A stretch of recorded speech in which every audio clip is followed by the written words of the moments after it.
This student's not wrong. She's actually talking about gaming the system that we as the teachers set up, and I don't blame her. So I was talking about how when I give students their essay scores back, they have a specific routine for corrections. Those corrections are a separate assignment, a homework assignment for 10 points, not a pour back of points onto the 100-point essay because of super smart students like this. And I don't blame you for gaming the system. I game the system at work. It's super shrewd, but the glitch is that you aren't learning from the very important corrections round. When you write an essay and then you get feedback, meaningful feedback from your teacher, that's the moment for you to sit and reflect and figure out where you misstepped so that you can fix that for the next go round and become a better writer, which is my goal in doing these writing assignments. So I'm not going to spend all this time grading an essay for a student to glance at the grade, throw the paper away.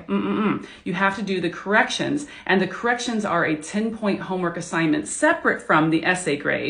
And I don't put any of it in the grade book for the student until the corrections are done. So they have this up to 100 points just sitting, waiting to be applied into the grade book. And if they don't do their corrections, I'm not going to put that essay grade in until they've done that last 10-point homework piece. I know, it's like it's so mean. No, it's not. It's loving. It's holding their feet to the fire.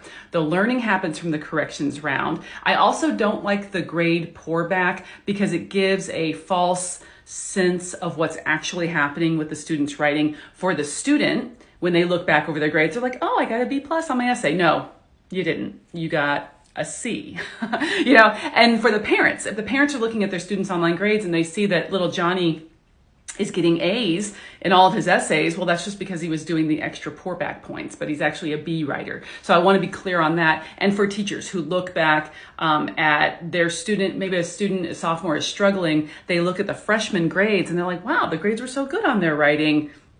It doesn't give an accurate picture of what's happening.